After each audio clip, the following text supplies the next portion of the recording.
If you have been following the news, you know that there are so many layoffs going on in the world across different types of companies, industries, and that's why we need to protect ourselves and our career by applying for jobs and also interviewing at other companies just to safeguard ourselves. Hi my friends, my name is Meher Sindhu Batra. I'm your career coach and mentor helping you accelerate your career. I am somebody who's helped thousands of students land their dream jobs. And I'm going to share with you some interview tips and tricks to make sure that you end up making a strong impression on your interviewer and end up showing yourself as the best candidate out of a pool of candidates possible. So I help my students in many ways. One of them is through one-to-one coaching and mentoring, where I actually sit down with them, help them strategize and make a plan for their future by understanding their uniqueness, their strengths, their interests. And based on their interests and strengths, we make a plan and shortlist the companies that align with their long-term career goal. And after they start making their applications, the next step is to actually go ahead and prepare for the interviews that are coming up. One thing to remember, my friends, that if you have been called for an interview, you have to remember that your CV has already been shortlisted.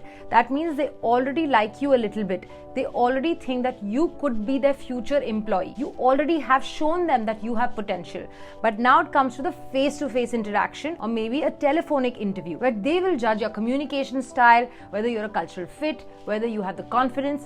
These are the things that will be judged during an interview. I was recently conducting an interview for my own organization where I noticed a few mistakes that applicants were making, and I just want to flag those with you. So I went in for the interview and some candidates, number one, had no idea what my company did. So they had not even done research about my organization, who I am, what are the products that we sell, what are the services that we sell, who are our competitors. They had no idea about the entire landscape of the industry that we are a part of. And forget that, they did not even know what my company stands for, what we believe in, what are we trying to achieve. These are all things that are easily searchable on Google. So if you come in for an interview without doing research about the company that you're interviewing with, it just shows that you're A, not interested, and B, that you're very, very lazy. The second thing that I noticed a lot of candidates were making, that they came in for the interview with improper body language. So they took it very casually, sitting in a car and doing an interview with me, talking to me as if I was their friend. I mean, it's okay to have a casual chat with somebody, but if you come across as somebody who's too casual,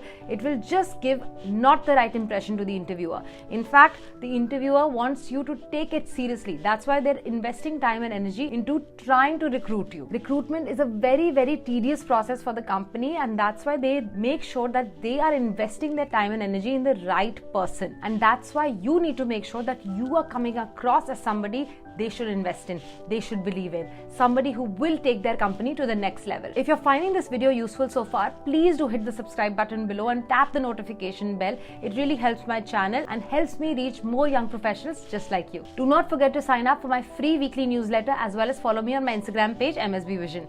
The third thing that I noticed is that I went in for the interview, and after I was done asking questions, I always give my candidates an opportunity to ask me questions. Many times the candidates say that no, they don't have any questions. This is a big red flag because that shows that A, either they're not interested in working with me, or B, they have genuinely no curiosity, no interest, no kind of thought process as to what their role could be. And C, it just shows again that they're very lazy or lethargic. They're not interested at all. And I would like to quote Gary Vee, you're not lazy, you just don't love what you do. So if you're not asking the interviewer any questions, if you're being lazy about it, it shows that you're just not interested. You just don't love the job opportunity that's coming your way. So as a suggestion, I would always tell you to please do your proper research about the company. Make sure you're coming in for the interview with proper body language. You are looking professional because it's a professional opportunity. And thirdly is that you're always asking the interviewer questions at the end of the interview. Now, what kind of questions could you ask them? You could ask them some questions related to their job role. For example, how long have you been working here? How would you describe the company culture? What does a typical day at work look like for you? What would be the immediate goals you would like me to achieve in this role? Who would I be working with directly? What's the biggest challenge do you think anybody in this role would face? Are there any other questions that you have about my education, my qualifications, my experience, etc., etc.? You can also end the interview by asking them what is the next step in the interview process. Please remember, asking the interviewer questions will also make you decide whether this company is the right one for you or not. You can take an interview to be a two-way conversation, right? They are judging you and you are judging them. You also need to decide whether this organization fits in your career plan or not. And on the basis of what the interviewer replies to you, you can decide, whether this is fit for me or not. The culture seems a little too strict. Maybe they expect long working hours. Maybe they're not going to pay me enough, etc., etc. One positive thing that I did notice during my interview process was that everybody followed up with me. They sent me an email immediately thanking me for my time to interview with them. And then they also sent another follow-up a few days later asking me about the result and if I needed any other information from them.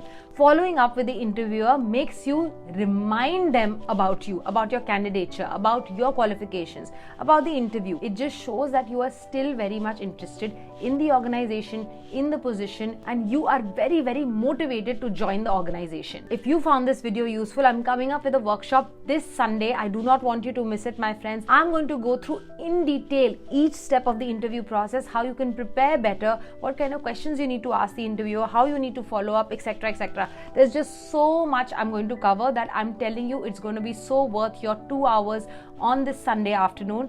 Please don't miss it. I do not know when again will I be conducting my Ace Your Interview workshop. So please do not miss out. Click on the link below to sign up now. I hope this video was useful for you. Please comment below if you have any more interview related questions.